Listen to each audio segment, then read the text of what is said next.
Welcome into another episode of Double Coverage. I'm Michael Emami. And I'm Asia Cymone Smith. And we got plenty to talk about today. Weather aside, which I'm sure is what everybody knows about now, and that's really the talk of the town here at KSM. But we got plenty of sports news for you. And going back into the rest of this, or earlier into this week, Asia, you've got the KU Jayhawks with an impressive win on Tuesday night this week. Sans Bill Self, Jacques Vaughn having to step in because, as we reported on Monday, Self hospitalized for that night, so he was unable to make the trip to Boulder. Yeah. I'd say KU played pretty well, especially with Melvin Council in that final few minutes. Yeah, a dominant win over Colorado for them. Yep. I mean, and we see they're ranked again, so the Jayhawks have been really putting in that work. They had a rough kind of stretch for a little bit of time, but now they've won 3 straight, and you can see the momentum starting to build. Of course, prayers out to Bill Self. I hope he's feeling better and can be back with the team, but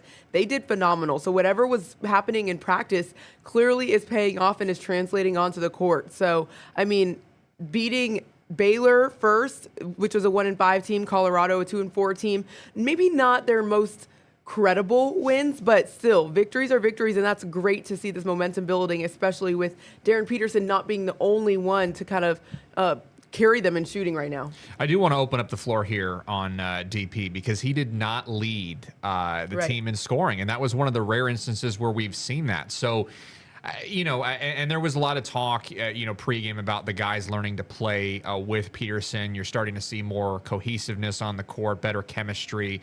And we've talked about ad nauseum how much of a workhorse Council is. I've said it multiple times on this show how when you're observing him playing, he's hardly ever sitting. Even when he is at times on the bench in a timeout, he's still standing. So to see him come out and to play great transition basketball, especially in that final 5 minutes where you saw him, he was not ruled out. His foot was on the line, so they did get away with one.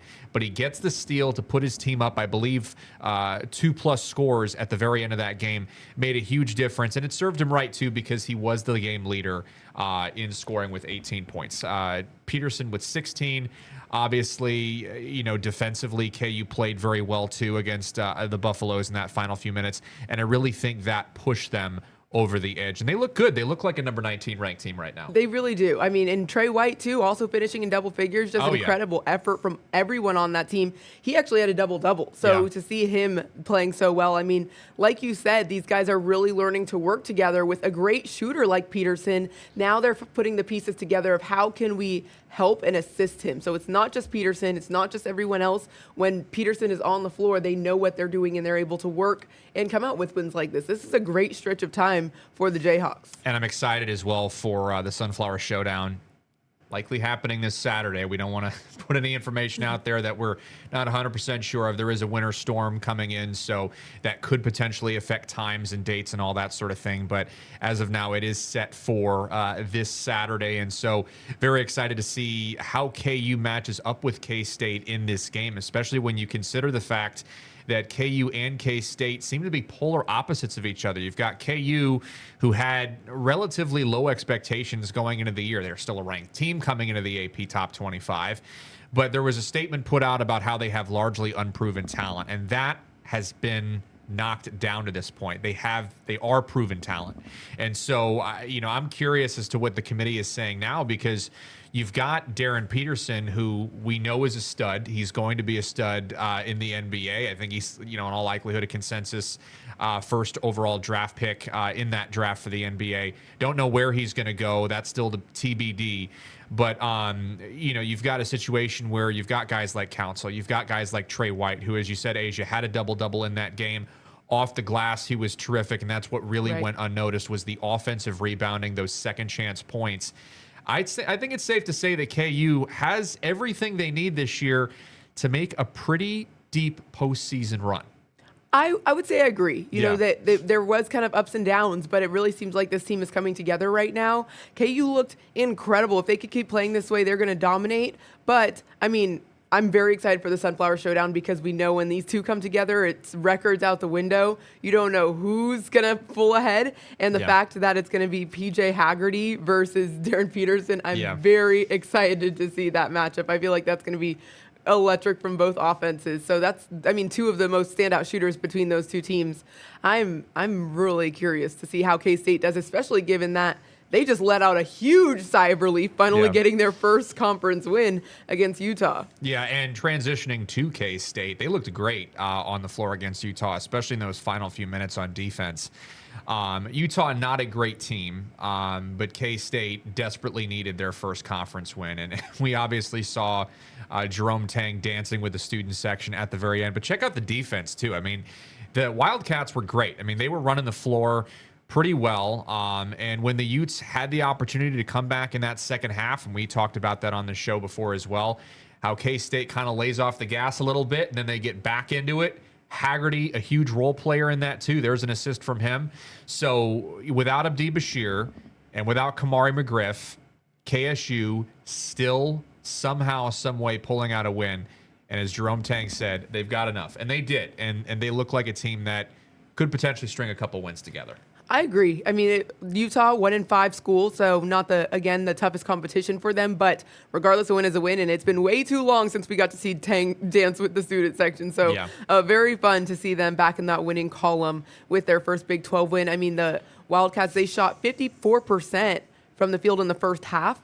And that momentum is really what led them to this win. Just a 3-point victory. So still came down to the wire. Still another close one, especially when you look back and think about how they just had a close loss against Oklahoma State the week prior by just 1 point. And that was from a foul call that sent the Cowboys to the free throw line. Yeah. But for them to pull off a one-score victory over Utah, I'm sure that switch of momentum to be on their side was something that they had been very hungry for. You know who I was impressed with? Who? David Castillo. Oh, absolutely. Castillo was the one that was charged with stepping in for Abdi Bashir, and it was I believe it was a stress fracture, and they had something in his foot, and Tang kind of talked about it. It was like a situation where if it was my son, I would tell him, take care of this now. And so he did. He took care of it then. They gave him some time. And so Castillo really stepped in, and he looked pretty strong. But I don't want to underscore how good P.J. Haggerty was in this game. We keep saying that name because he keeps leading every single time. He's one of the best scorers in the nation. 34 points. Incredible. For him in this one. I'm shaking the table right now because I can't even believe it. So, you know, he is an absolute stud. And he plays he plays inspired. He plays with fire. He's so fun to watch. And even beyond the arc, I mean, the guy can hit from three. He can drive in the lane. He's a big body. He contends well with a lot of these bigger 6'10", 6'8" centers. So he's really a guy, a staple piece on this team that they've got to have heading into the Sunflower Showdown, and then even later in conference play when we start talking about the Big 12 tournament. Yeah, and when you see the way they guys are sharing the ball and getting it to Haggerty, it's very useful. We remember Nate Johnson also. Yeah. He's been really clutch, especially when it comes to assists. And so I feel like their lineup is really figuring out who they want to get the ball to in certain times while they're playing to figure out how to win. Coach Tang had mentioned before he wants to see these guys learn how to play together, play like they like each other. Right. And in these last games, it seems like they really are figuring that out. They took that seriously. They took that into practice, and you can see it translating to these games. So, I mean, I could expect a few more close ones, though. Hopefully we're starting to see the Wildcats come out on top again. Hopefully this one victory does help build that momentum. But I mean, to turn around from this, face your crosstown rival in Kansas, a number 19 team in the country, it's definitely not going to be easy for the Wildcats. But I mean, if they were able to pull this one off over KU, that would also be a huge change of momentum for them. Yeah, and another thing that I do need to see as well, is the bench points, because that to me I think is somewhat problematic at this point, because only 8 when you look at combined between the guys on the bench in this game against Utah. So I need that bench to step up a little bit more. Having a solid group that's out there kind of gives you a little bit more depth. But as you talked about, Asia, Nate Johnson, I'm very impressed with. I think that he's one of those guys that, you know, very similar to Melvin Council, can give you a ton of added minutes. And he has done that. And so you like a workhorse on the floor. Right. I think both these two teams have that. You've got guys who are not one-dimensional. You've got guys who can play all ways on the floor. Great defense too for K-State in this one. You saw Haggerty rack up the steals a little bit, and then you saw some guys out there who are getting some playing time that typically, as we talked about with those injuries, that we normally don't see quite as often. So this is a great test for Tang, and I think to kind of see who he's got and who can step up in the absence, and to see how strong really his depth is. And I think to an extent, he answered that question Tuesday night, and it was a good answer for K-State. I would say this game, the Sunflower Showdown, is going to come down to defense because both teams can shoot and score in different ways now. They have a lot of depth as far as who can shoot from one part of the floor. They're doing a great job there. I do believe that KU is a bit stronger from behind the arc. They have a lot of three-point shooters. We've seen Trey White. We've seen DP. We've seen so many guys on KU's team be able to hit those deep shots. K-State, though, they also have good shooters, but I really feel like their strength is getting to the hole. I think they're a little bit stronger from down low. So I think it's really going to come down to defense and figuring out how to defend each team. But they're really both well-rounded teams. It's just strange to look at K-State's record and see how it's such a not polar opposite from KU, but they've been struggling so much. Like, it surprises me to say they are 1-5 in the Big 12. But we mentioned this is a tough conference, and even KU's had their fair share of struggles as well. They're 4-2, and they dropped out of the rankings for a second because of how tough this conference is. So I think it's really going to be interesting to see each coach's strategy. Of course, hopefully Coach Self is back, or even Vaughn. He's doing a great job there. So got to be very curious about how they approach this one. Yeah, and Tang said it best. As we had talked about, you're either 5-1 or 1-5. I mean, it could have gone easily both ways for these two. So I think that's a testament to how good of a conference the Big 12 is, but also K-State, they haven't really found a rhythm, and you saw against Utah, albeit again Utah, a team that really struggled and has really struggled. They have sort of found a rhythm. And so I was impressed with how they looked on the floor on Tuesday. And I think taking this momentum into Saturday, taking on their, cross-state rival, or in-state rival, I should say, in their home court at Bramlage, to open things up in our first edition of the Sunflower Showdown will be pretty darn cool. And this is one I had marked on my calendar for a long time, as did most Kansans. But I'll tell you, the Haggerty-Peterson matchup is one that I want to see, because no one, I think, in the conference goes, well, I don't want to say that, but they go pretty hard against each other. And so it'll be a fun one. And I think a lot of people will be really amped to kind of see him hit the floor. Definitely lots of highlights to look forward to. I know that's going to be a good one. So I'm very excited. Yeah, and when we come back, we're going to talk about the ICT. Wichita State getting a big win this week against ECU, a desperate win a little bit, trying to build those up together after an OT win against USF. We're back after the break.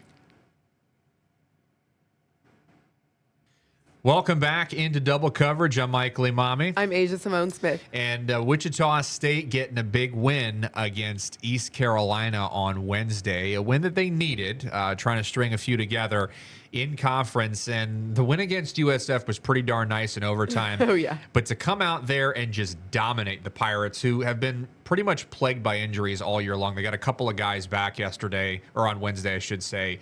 That's pretty good for Wichita State to kind of get one of two, at least so far in the week, before they got to take on Memphis Saturday. Yeah, and I'm sure they were happy to be back home after a 2-game road trip to Florida. Coming back, again, you mentioned that overtime win over USF definitely built momentum, but the way they played against ECU was just incredible. I mean, you can't, of course, forget to mention Kenyon Giles. Yeah. He's been in every game a standout performer, but this one, my goodness, career high, over 30-point game. And I mean, just an incredible job, right? By this whole team. We saw so many, I mean, I can't even know where to start about who to mention, but maybe Dylan Batee. He's been a great addition to the starting lineup, with TJ kind of out for a minute with injury, now back getting some minutes, but Batee getting the start, and he has done a great job taking on that role. Yeah, Batee looked great. Emmanuel Okorafor looked great, and you're kind of seeing some mix-ups on how Paul Mills is going through his lineup, which I do like. I like the fact that he is, kind of playing around with it a little bit. And Batiste, he's gotten better every single game that we have watched him play in. And it's because of the fact that I think he's getting that valuable experience. You can see they're dancing at the very end there. But, I think that is really what matters to me is kind of looking at them from the perspective of this is a team that's growing. They're getting better. They're getting faster. They're getting more athletic. And in particular, when you've got guys like Karan Boyd, when you've got a guy like Kenyon Giles and Michael Gray, who are pretty consistent scorers from outside the arc, you got a team that could really threaten this conference. And ECU was a team that they had to do that. Gio on the Pirates was a 6'10" center that when you look at the scouting report, you could kind of tell he was one of those guys that was going to rack up a lot of paint points. And he really didn't have a whole lot of success against Wichita State's defense. And it was in large part because I think those adjustments in the second half made by Mills after he realized that he was nearly getting out rebounded, they had to make some changes. And so you saw those matchups with Berg. You saw those matchups with Okorafor. You saw a lot of big guys going in there. And really that makes a huge difference, especially when you have a team that has as much depth as Wichita State does. Yes, absolutely. I mean, all of them really stepping up. I want to correct myself. It was actually 27 points from Giles, but very close to 30. Great job from him. And then I feel like this momentum is really, this team is looking like they did at the start of the year when they had that 3-0 start. That's what I'm seeing over these last two wins. I mean, even the overtime win against USF, it was close and it was a little bit lucky. There were some very lucky, fortunate calls that Wichita State got in those final minutes of regulation. Not being called for a foul or anything that would have sent USF to the free throw line to potentially get a game leading shot off. So, I mean, to see them send it to overtime, and what I really loved was the camera showed the bench, and all of the guys were hyped up and excited to be going to OT. And seeing that type of energy, it seemed different. It seemed not like the team that was 1-1 in OT this season before, but this one seemed like we know we can win in overtime. It's not a question of whether or not we will win, it's when, at what point in time. They really stepped up in overtime in that game against USF. I loved how they look. Even Will Berg, he did a great job rebounding and getting Wichita State those second chance baskets. That's something that's been really strong with them. I think it seemed like to me something recently has switched. I obviously hope to see this momentum continue, but through these last two wins, they're reminding me of they did at the start of the year when we said, wow, this Wichita State team could really, really be a threat in the American right now. Yeah, and they've shown that. And with that USF game, there was a comment that I read on Twitter, or X, I should say, basically talking about the very end missed shot where you see the players kind of almost storm the court. Yeah. They just, there's a new energy in this group. And I think it's weird because you're kind of noticing it translate. I want to say, I mean, and the Shockers have been through a lot so far this year. Right. I mean, and Paul Mills has been through a lot this year. He's dealt with, the health scare dating back several weeks ago, against UNI. And he's really kind of got this group in check. And he was talking also on Wednesday about the discipline. They did not have an easy trip back coming from USF. It's back to Wichita. They got in Monday a little bit later than they would have liked. They didn't have that much of a practice. They had a team meeting. He said everybody was early. Everybody showed up ready to go. These guys just want it. And it sounds elementary to say that because it's like college hoops. Of course, everybody's got to want it. But it's not like that in every single locker room. And Paul Mills has been very open about how it is with him. And so I think at this point in time, it's translating now on the court. Guys have more chemistry. Boyd looks great. He may not be leading in scoring, but he looks great. He's such a force on defense, too. And that's what it was funny because Kenyon Giles in the presser was hyping him up like there was no tomorrow. I mean, he was saying this guy's a monster on defense. I think he called him Superman, was the exact phrase that he used for him. But he is. I mean, he challenges guys, and he's a hard guy to go against on defense. He attacks the glass. He's aggressive. He chases after loose balls. We've got plenty on him of doing that, especially in the more recent games. So he's a force. And also, got his team on the board first with that 3-point shot. So Oh, he yeah. can pretty much do everything. Will he lead in scoring every single night? No. Your point guys are obviously Michael Gray and Kenyon Giles. They dominate outside the arc. They're very accurate shooters. Last night was a little bit of a struggle overall as a team for their shooting, but you knew on defense it wasn't going to make that much of a difference because Wichita State dominated the glass all night long, and that was the key to getting the win.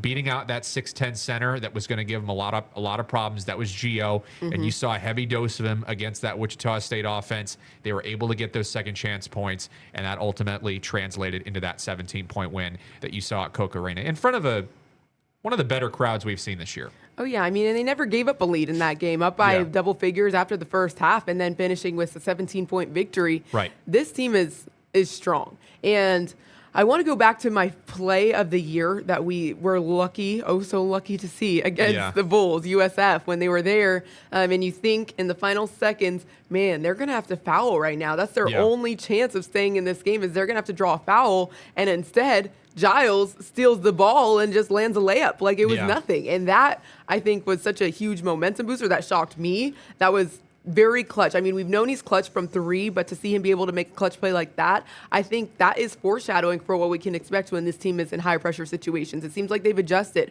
We remember at the beginning, through the first stretch of the year, their only losses were coming on the road. And it seems like they've gotten that, they're road tested, they're battle tested now. They're figuring out how to win. They are making these clutch plays in clutch time. When I look back, it's crazy to think that this team is 12-8 because the way they're playing seems a lot stronger. But you have to remember, all but one of their losses, 7 of those 8 losses were only by 2 scores or less. There's only one loss that was a little bit larger of a loss, and that was to FAU. Outside of that, only 6-point games or less. So, you know, it's not like they've ever played poorly. It's just about finishing, and to see them pull off this overtime win and then come back at home and dominate from start to finish. I mean, this is the team that we need in the month of January, midway through this month.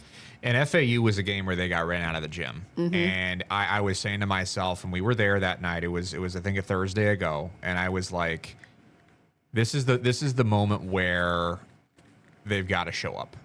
Yeah. Rich Hollenberg on ESPN called it the old Florida two-step, where you've got, and I said that on air a couple times. I know it's getting annoying, but I've said it on air a couple times, where you've got Boca Raton, and then you go up to Tampa, and you got to play USF. And it's a long night. It's a long road trip. Florida's farther away. So this is a situation where you go up against FAU, you get blown out. You get run out of the gym. Game ends, 30 minutes earlier than it should have. Benches are empty. USF, they had to come out with a victory. And it looked like in that last minute and a half, it was not going to happen. And it would have been tremendously hard for this group, I think, to get the win that they had on Wednesday against ECU, a team that beat them at Koch Arena last year, 75-72.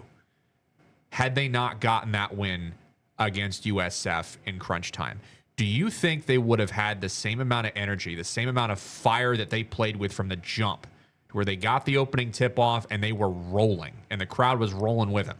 Had they not pulled out that USF game, I don't know what Mills said after FAU, but it had to be something pretty incredible. Yeah. Because I'll tell you, the last 2 games, as we talked about, there's a different vibe, but I don't think they win against ECU in spite of all the injuries and all the, the fact that they've been decimated, they've been playing tough.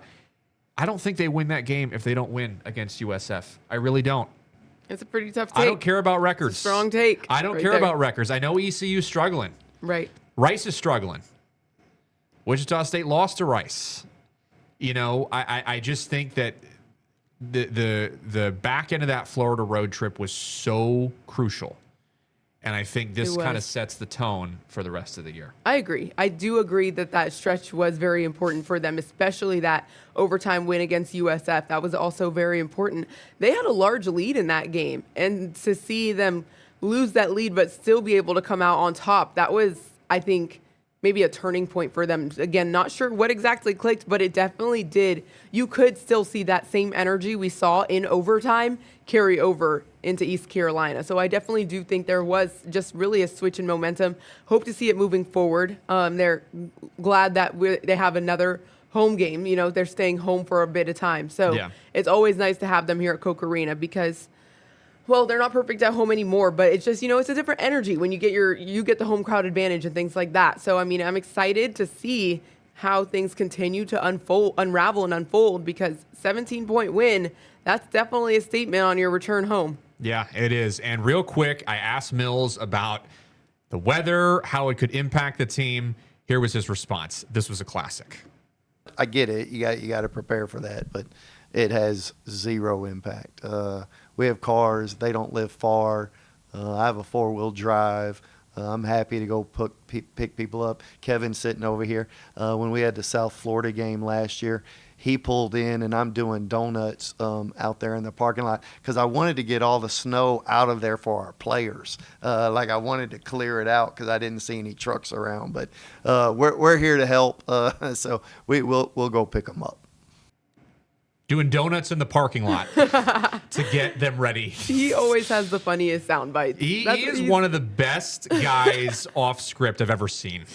He's so serious, and then he just says the most outlandish thing that you would never expect him to say. We like Mills. He's funny, and I'm excited. I hope this game, you know, everything turns out fine for we don't know the how guys much, and how they arrive. Yeah. We don't know how much snow we're going to get, but we know we're getting snow, and we know that Mills is ready for it. And we're going to be ready to see you next week, same place, same time. That's another episode of Double Coverage. Thanks so much for joining us. We will see you next week.